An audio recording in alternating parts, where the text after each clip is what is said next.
રામાયણ હિંસાત્મક યજ્ઞની ઉત્પત્તિનો ઇતિહાસ અમી પશુવધાત્માન કૃત સંજજ્ઞ રે ધ્વરા ઇતિ પૃષ્ટો દશાસ્યેન નીચ ગાદેતિ નારદ। આ પશુવધાત્મક યજ્ઞો ક્યારથી થયા? આ પ્રમાણે શ્રી રાવણથી પૂછાયેલા શ્રી નારદજી નામના દેવર્ષિએ કહેવા માંડ્યું કે દિશાઓમાં વિખ્યાત થયેલી અને નર્મ સખીના જેવી શક્તિમતી નામની એક નગરી છે। તે નગરીમાં સુંદર વ્રતવાળા શ્રી મુનિસુત સ્વામી પછી અનેક રાજાઓ થઈ ગયા બાદ રાજાઓમાં શ્રેષ્ઠ શ્રી અભિચંદ્ર નામના રાજા થયા। તે શ્રી અભિચંદ્ર રાજાને મહાબુદ્ધિશાળી અને સત્યવાદીપણાથી પ્રસિદ્ધ શ્રી વસુ નામનો પુત્ર થયો। શ્રી ક્ષીરકદંબક નામના ગુરુની પાસે તે ગુરુના પુત્ર પર્વતક રાજપુત્ર વસુ અને ત્રીજો હું એમ અમે ત્રણેય જણા ભણતા। એક દિવસ પાટના શ્રમથી રાત્રિમાં ઘરના ઉપર ભાગમાં સૂતા હતા તે વખતે આકાશમાં જતા ચારણ શ્રમણો પરસ્પર બોલ્યા કે એષા મેકતમ સ્વર્ગ ગામિષ્યતય પરો પુનઃ નરકમ યાસ્યતશ્ચા શોષિત ક્ષીરકંદબક। આ ત્રણમાંથી એક સ્વર્ગમાં જશે અને બીજા બે નરકમાં જશે। આ વાત શ્રી ક્ષીરકંદબક નામના ગુરુવરે સાંભળી। તે સાંભળીને તચ્છુત્વા ચિંત્યામાસ ખિન્ન ક્ષીરકદંબક મય્યપ્યધ્યાપકે શિષ્યો યાસ્યતો નરકમ હહા। ખિન્ન થયેલા શ્રી ક્ષીરકદંબક નામના ગુરુવર ચિંતવા લાગ્યા કે ખેદની વાત છે કે મારા જેવા અધ્યાપકની હયાતીમાં બે શિષ્યો નરકે જશે। નાલાયક શિષ્યો નરકે જાય એમાં કશું જ આશ્ચર્ય નથી, છતાં અધ્યાપકનું હૃદય કેવું હોવું જોઈએ એ જ વિચારવાનું છે। હિતૈષીઓનું હૃદય હિતની ભાવનાથી ભરેલું જ હોવું જોઈએ। જેને ચડાવો તેને પૂરા ચડાવજો, એવા ના ચડાવતા કે ચડવાને બદલે પાતાળમાં પેસી જાય। ધર્મના નામે અધર્મ કદી ન કરશો। તમારી સહાયથી થતી કાર્યવાહીમાં શું થાય છે એ જોતા નહીં શીખો તો તમારી જ સહાયથી કોઈ આત્માઓ ડૂબી જશે। જે ભણીને આગમ ઉપર શ્રી જીનેશ્વર દેવના માર્ગ ઉપર અશ્રદ્ધા ઉત્પન્ન થાય, અરુચિ ઉત્પન્ન થાય એ ભણતર કહેવાય। જે ભણતરના યોગે અનંત જ્ઞાનીઓએ ઉપદેશેલો ઉત્તમ અનુષ્ઠાનોની બજાર વચ્ચે છેડછોડ મશ્કરી કરવાનું મન થાય તે ભણતર કહેવાય। એવા ભણતરને ધર્મીથી સહાય કરાય એવું ભણાવવા કરતાં તો ન ભણાવવું જ સારું। જે ભણતર ભણવાથી જ્ઞાનીની તથા જ્ઞાની પુરુષોની આજ્ઞાની ઠેકડી કરવાનું મન થાય તે ભણતર જ નથી। માતા પોતાના દીકરાને, બાપ પોતાના દીકરાને, ભાઈ પોતાના ભાઈને તેમના પ્રત્યે આવી હિતની લાગણી ધરાવી ટકોર કરતા રહે તો ધર્મ લેવા જેવો પડે કે દોડ્યા આવે? અમારી તો એ ભાવના કે જેનાથી ધર્મ દોડ્યો આવે એ કેળવણી અને એ શિક્ષણ એમાં અમે 100% સંમત। અને જે કેળવણી ધર્મથી ઊંધે માર્ગે લઈ જાય, જ્ઞાની તથા જ્ઞાનીના વચનની ઠેકડી કરાવે, જ્ઞાનીએ કહેલા અનુષ્ઠાનોની ભરબજારે મશ્કરી કરાવે એ કેળવણીથી સૌએ 100% વિરુદ્ધ મળતા સુધીએ એનો વિરોધ કરવાની ભાવના અને નિયાણું પણ એ કે ભવાંતરમાં પણ એની વિરોધ કરનારા થઈને, કારણ કે એના વિરોધમાં પ્રાણી માત્રનું શ્રેય સમાયેલું છે। આ પછી આ ત્રણમાંથી કોણ એક સ્વર્ગે જશે અને કોણ બે નરકે જશે આ જાણવાની ઈચ્છાવાળા પરમ હિતૈષી ગુરુએ અમને ત્રણેયને એકસાથે બોલાવ્યા અને ત્રણેયને એક એક લોટનો કુકડો આપીને કહ્યું કે અમી તત્ર વદ્યા યત્ર કોપી ન પશ્યતિ। આ કુકડાઓ તે સ્થળે વધ કરવા યોગ્ય છે કે જે સ્થળે કોઈ પણ જુએ નહીં। આ આજ્ઞા પામીને ગુરુની આજ્ઞાના ભાવને નહીં સમજી શકેલા વસુ અને પર્વતક બંને જણાએ શૂન્ય પ્રદેશમાં જઈને ત્યાં આગળ આત્માને હિત કરનારી સદ્ગતિનો જેમ નાશ કરે તેમ તે પિષ્ટના કુકડાઓને મારી નાખ્યા અને અતિ દૂર સ્થળે જઈને નગરથી બહાર મનુષ્ય વિનાના પ્રદેશમાં દિશામાં જોઈને મેં વિચાર કરવા માંડ્યો કે ગુરુપાદરે દસ્તાવ દાદિષ્ટમ વત્સયત્વ્યા વધ્યોદયમ કુર્કુટસ્તત્ર યત્ર કોપી ન પશ્યતિ। પૂજ્યપાદ ગુરુદેવે તો મને એવો જ આદેશ કર્યો છે કે હે વત્સ, તારે આ કુકડો ત્યાં મારવા યોગ્ય છે કે જ્યાં કોઈ પણ જુએ નહીં, પણ આ સ્થળે તો અસૌ પશ્યત્યહં પશ્યા મયમી પશ્યન્તિ ખેચરા લોકપાલાશ્ચ પશ્યન્તિ જ્ઞાનિનોપિઃ। આ કુકડો પોતે જુએ છે, હું જોઉં છું, આ ખેચરો જુએ છે, લોકપાલ જુએ છે અને નિશ્ચિત વાત છે કે જ્ઞાની આત્માઓ પણ જુએ છે। આથી સ્પષ્ટ છે કે નાસ્ત્યેવ સ્થાનમપિત યત્ર કોપી ન પશ્યતિ। તાત્પર્યમ તદમ ગુરુગિરા નવદ્ય ખલુ કુક્કુટ।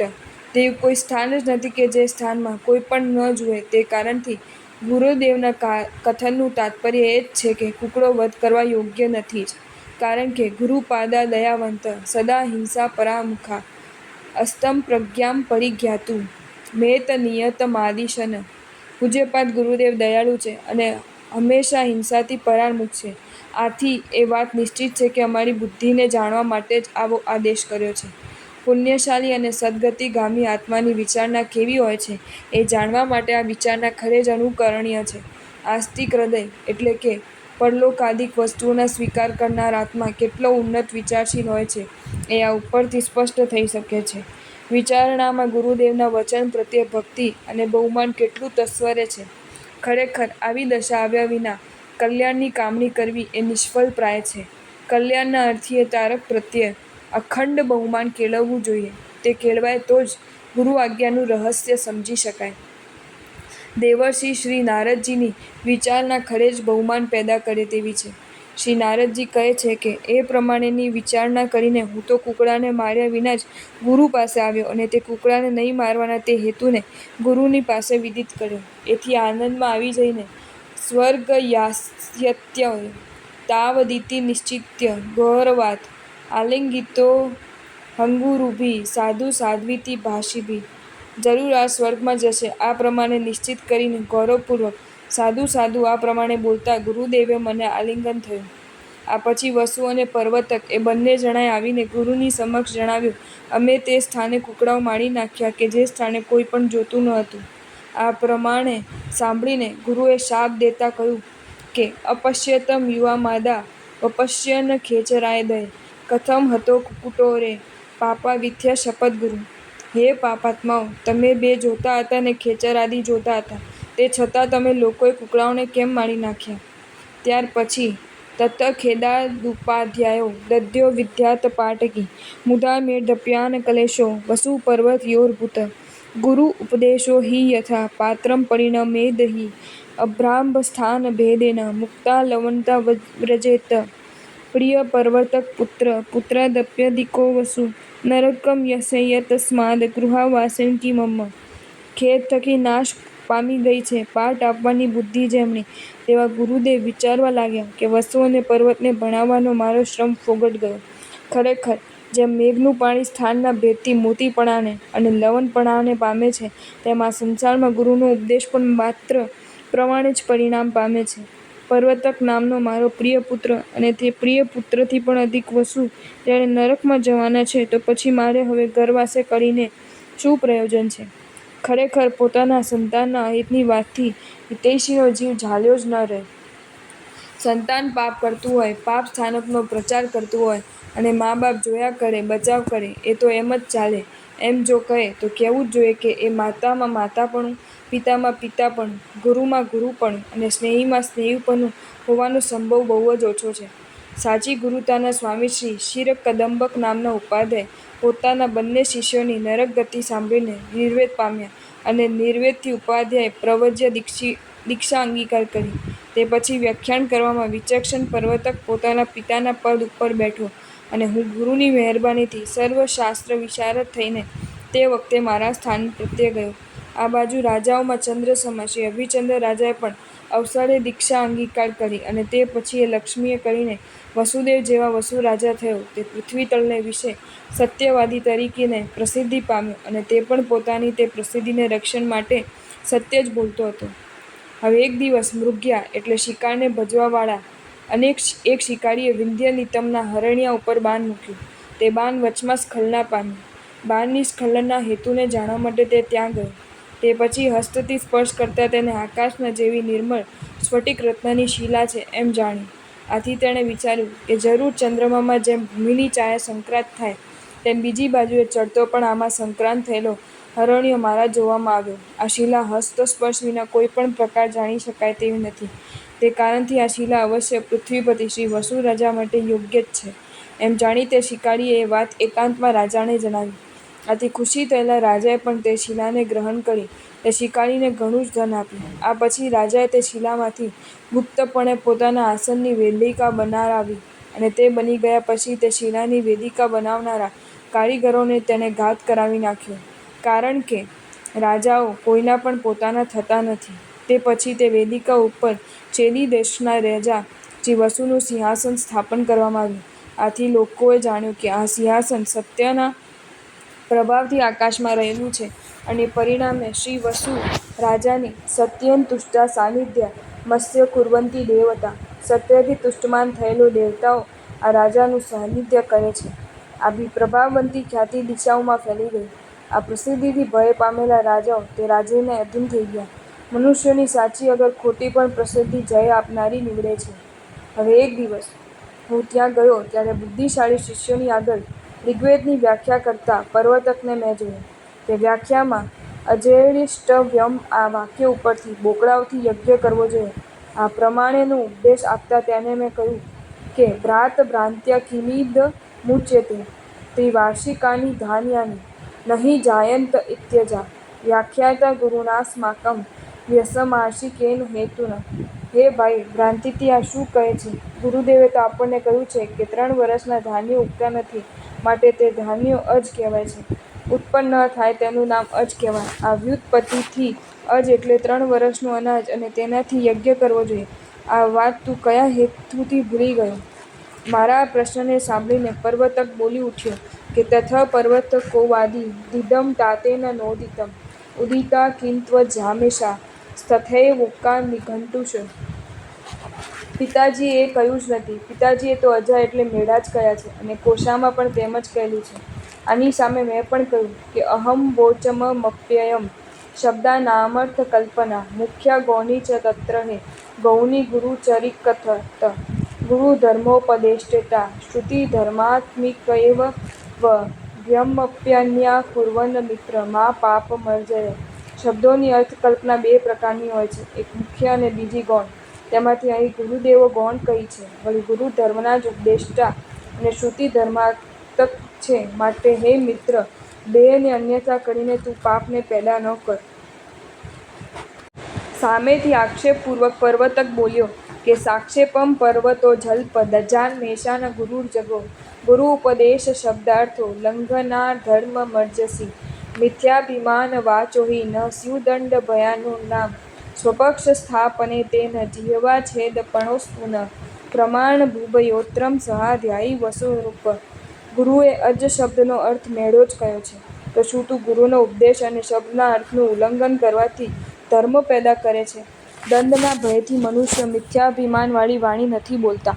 માટે સ્વપક્ષની સ્થાપનાને વિશે આપણી વચ્ચે જીહ્વાના છેદનું પણ હો, અર્થાત જે હારે તેને જીભનો છેદ કરો અને આપણા બેના વચ્ચે પ્રામાણિક તરીકે આપણા સહાધ્યાયી વસુ રાજા. પર્વતકની એ વાત મેં કબૂલ રાખી, કારણ કે સત્યવાદીઓને શોભ હોતો નથી.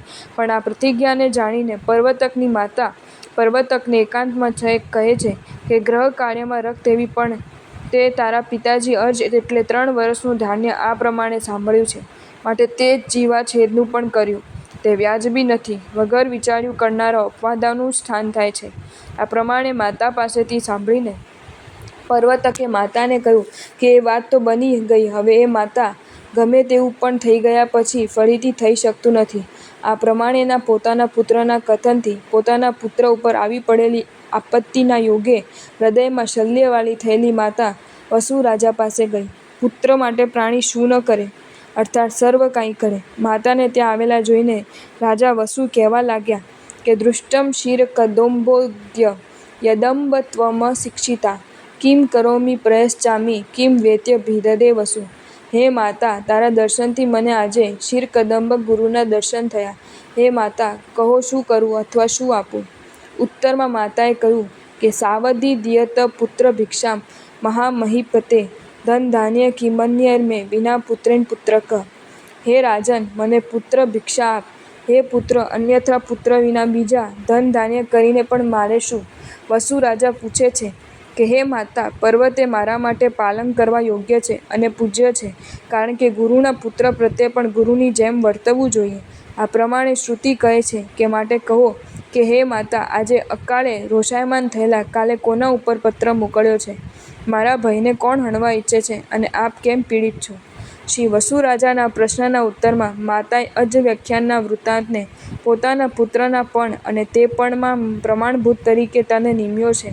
આ પ્રમાણે કહીને પછી પ્રાર્થના કરતાં કહ્યું, કે ભાઈની રક્ષા કરવા માટે તું અજ શબ્દનો અર્થ મેંઢો કર, કારણ કે મહાપુરુષો પ્રાણોથી પણ ઉપકાર કરે છે, તો પછી વાણી માત્રથી તો ઉપકાર કરવામાં હરકત પણ શી છે?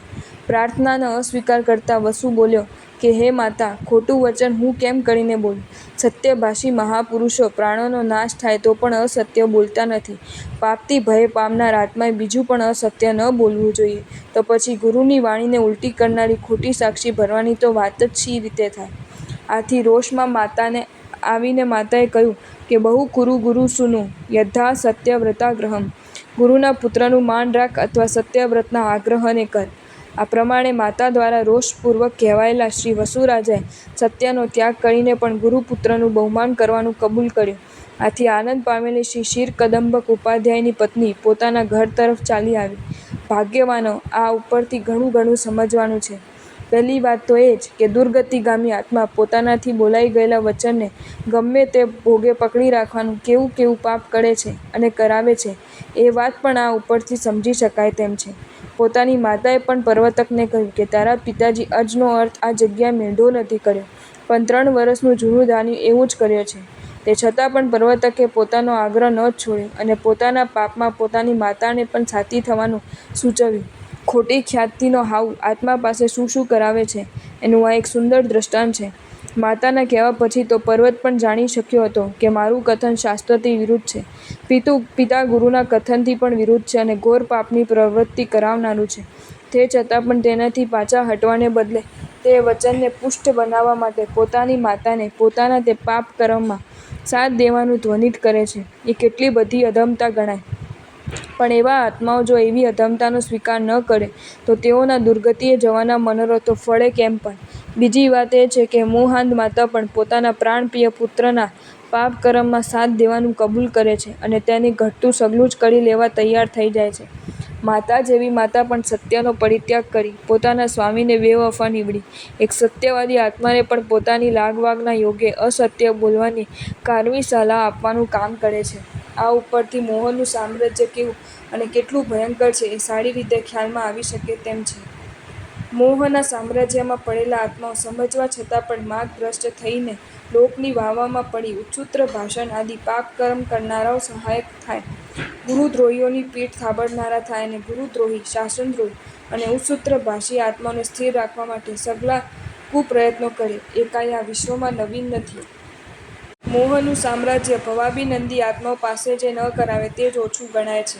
મોહ ઘેલા બનેલા પોતે માનેલો પ્રિયની પ્રભાવના કરવા માટે પોતાની જાતને અનેક પાપોના ભાગીદાર બનાવતા કે જનતાને ઘોર પાપની ખાઈમાં ધકેલતા જરા પણ આંચકો ન ખાય એ સહજ છે. ખરેખર એવા આત્માઓ ઘૃણાજનક દયાને પાત્ર છે. એવાઓથી જનતાને ચેતવવાના સઘળા પ્રયત્નો દરેક ધર્મરસિકે કરવા જોઈએ. એવા પામરોના પણ ભલા માટે તેમની જાતને જાહેરમાં જાણીતી કરી દેવી જોઈએ કે જેથી તેઓ પણ તેમનો પુણ્યોદય હોય તો પાપ કરતા બચી જાય અને દુર્ભાગ્યના યોગે તેઓ ન બચે તો કલ્યાણાર્થી જનતા તો જરૂર જ બચી જાય. ત્રીજી વાત તો એ છે કે લોક પ્રસિદ્ધિ માટે અગર બીજા કોઈ તેવા જ દુન્યવી સ્વાર્થની સાધના માટે સત્ય આદિ ધર્મના ઉપાસક બન્યા હોય, તેવાઓ સત્ય આદિ ધર્મનો ધક્કો મારનારા જ નીવડે છે. તેઓનું જ્ઞાન અજ્ઞાન તરીકેનું, તેઓનું સંયમ અસંયમ તરીકેનું અને તેઓની અહિંસા હિંસા તરીકેનું જ કામ કરે છે, એ તદ્દન સત્ય વાત છે. અન્યથા એક નહીં જેવા કારણે વસુરાજા ઉઘાડું અસત્ય આચરી, શાસ્ત્ર વિરુદ્ધ ભાષણ અને ગુરુદ્રોહ આદિનું પાપ આચરવાનું દુઃસાહસ કદી જ ન કરી શકત, કારણ કે તેની પાસે એ સઘળા પાપોમાંથી બચી જવાના બધા જ રાસ્તા ઉઘાડા હતા. ધર્મરસિક આત્માએ ધર્મની રક્ષા માટે સર્વસ્વનો ત્યાગ કરવા સહજ રહેવું જોઈએ અને તે જ કારણે જ્ઞાની પુરુષો ફરમાવે છે કે એક મુક્તિના જ ઈરાદે કરવામાં આવતો ધર્મ એ જ શુદ્ધ ધર્મ છે, બાકીના સઘળા ધર્મો મલિન છે અને એથી એ ધર્મો કઈ વખતે આત્માનો કારમો અધપાત કરી નાખે એ ન કરી શકાય એવી બીના છે. માટે શાશ્વત સુખના અર્થે એ ધર્મનું સેવન એક મુક્તિના જ ઈરાદે કરવું યોગ્ય છે, કારણ કે ઈરાદે કરેલા ધર્મના યોગે દુનિયાની કોઈ પણ સાહેબી અસાધ્ય નથી પણ સુસાધ્ય જ છે. વધુમાં તેવા શુદ્ધ ધર્મના સેવનથી મળેલી સાહેબી પણ આત્માને પાપકર્મમાં નહીં ફસવા દેતા પાપથી જાગૃત કરવા સાથે મુક્તિની આરાધના પણ સહેલી કરી આપે છે. આપણે જોઈ ગયા કે પ્રવર્તકે ખોટો અર્થ કર્યો તે સાંભળી તેને ખોટો અર્થ કરતા અટકાવવા માટે શ્રી નારદજીએ સમજાવવા માંડ્યું. તે છતાં પણ તે ન સમજ્યો અને પરિણામે જીવાછેદનું પણ કર્યું. આ પછી માતા દ્વારા સત્ય જાણવા છતાં પણ પર્વતકે ન માન્યું અને મોહવશ માતા પણ પોતાના પુત્રના પ્રાણ બચાવવા માટે વસુ રાજા પાસે પણ અસત્ય વાત બોલવાની કબૂલાત કરાવી આવી. આટલી વાત જણાવ્યા પછી આગળ ચાલતા શ્રી નારદજીએ જણાવ્યું કે શ્રી વસુ રાજાની સભામાં પર્વતક અને હું બંને ગયા. તે સભામાં મધ્યસ્થ ગુણથી શોભતા અને વાદીઓના સાચા અને ખોટા વાદરૂપ શીર અને નીરનો ભેદ કરવા માટે હંસસમા સભ્યો એકત્રિત થયા હતા. ચંદ્રમાં જેમ આકાશને અલંકૃત કરે તેમ સભાપતિ શ્રી વસુ રાજાએ પણ આકાશ જેવી સ્ફટિક શિલાની વેદિકા ઉપર રહેલા સિંહાસનને અલંકૃત કર્યું. તે પછી સત્ય કહો એ પ્રમાણે કહેતા અમે બંને જણાએ નરેન્દ્ર શ્રી વસુની આગળ અમારા પોતપોતાનો વ્યાખ્યા પક્ષ કહ્યો. એટલે મેં કહ્યું કે અજેષ્ઠવ્યમ આ સ્થળે ગુરુદેવે ગૌણ અર્થનો સ્વીકાર કરી ન જાયંત ઇત્યજા ઉત્પન્ન ન થાય તેનું નામ અજ. આ વ્યુત્પત્તિ અજા એટલે 3 વર્ષના જૂના ધાન્યો એવો અર્થ કયો છે. અને પર્વતકે કહ્યું કે નહીં, ગુરુએ એ સ્થળે અજ શબ્દનો અર્થ 3 વર્ષના ધાન્ય નહીં પણ મેઢા એવો અર્થ કયો છે અને તેમાં કોષનું પ્રમાણ પણ છે. આ રીતે અમે બંને જણાએ અમારો પોતપોતાનો પક્ષ નરેન્દ્ર વસુ સમક્ષ કહી બતાવ્યો. આ પછી તે સભામાં ઉપસ્થિત થયેલા વૃદ્ધ બ્રાહ્મણોએ રાજાને કહ્યું કે વિપ્રબુધેરથોચે ચ વિવાદ સ્તવ્યૈ તિષ્ઠતે પ્રમાણમણિયો સાક્ષી સ્ત્વં રોદસ્યોરિવાર્યમા. આ વિવાદ આપની ઉપર સ્થિર છે. ભૂમિ આકાશ વચ્ચેમાં જેમ સૂર્ય છે તેમાં પર્વતક અને શ્રી નારદ એ બેયની વચમાં પ્રમાણભૂત સાક્ષી આપ છો. અને ઘટ પ્રભૃતિ દિવ્યામી વર્તતે હંત સત્યત સત્યાદર્શતિ પ્રજન્ય સત્યાત સિંધ્યતિ દેવતા. એ નિશ્ચિત વાત છે કે ઘટ વગેરે દિવ્યો સત્યથી વર્તે છે, મેઘ પણ સત્યથી વરસે છે અને દેવતાઓ પણ સત્યથી જ સિદ્ધ થાય છે. વળી ત્વયેવ સત્યે લોકોયમ સ્થાપ્યતે પૃથ્વીપતે ત્વામિહાર્તે બ્રુમહિ કિમ બ્રૂહિ સત્યવ્રતો ચિત્તમ. હે પૃથ્વીપતિ, આપે જ આ લોકને સત્યમાં સ્થાપન કર્યો છે તો સત્ય કહેવામાં અમે આપને શું કહીએ? માત્ર એટલી જ અમારી પ્રાર્થના છે કે આપ આપના સત્યવ્રતને ઉચિત જે હોય તે કહો. વૃદ્ધ બ્રાહ્મણોના આ કથનથી સમજી શકાય તેમ છે કે તેઓ આજે રાજાના દેખાવ અને ઢબ ઉપરથી કળી શક્યા છે કે આજે રાજાની મનોવૃત્તિ ફેરવાઈ ગયેલી છે અને એ જ કારણે વસુ રાજા ન્યાય આપવા માટે બોલી ઉઠે તે પહેલાં જ વૃદ્ધ બ્રાહ્મણોએ આ જાતિની સૂચના કરવી યોગ્ય ધારી છે. હિતૈષીઓ ગમે તેવે પ્રસંગ પણ પોતાની ફરજ બજાવવામાં ચૂક નથી કરતા. હિતૈષીઓની ફરજ છે કે તેઓએ હિતકર સૂચના કરવામાં સામાના રોષની પરવા કરવી જોઈએ નહીં. અને એ જ કારણે હિતૈષી વૃદ્ધોએ સ્પષ્ટ કહી દીધું કે ન્યાયદાતાએ સત્ય જ બોલવું જોઈએ, કારણ કે ઘટ વગેરે દિવ્યો પણ સત્યથી જ વર્તે છે, મેઘ પણ સત્યથી જ વરસે છે અને દેવતાઓ પણ સત્યથી જ સિદ્ધ થાય છે. જો તમને આ વિડીયો ગમ્યો હોય તો આ વિડીયોને લાઇક કરો અને શેર કરો અને આવા જ નવા વિડીયો જોવા માટે જૈન ફેક્ટ્સ એન્ડ સ્ટોરીઝની ચેનલને સબસ્ક્રાઈબ કરો. ધન્યવાદ.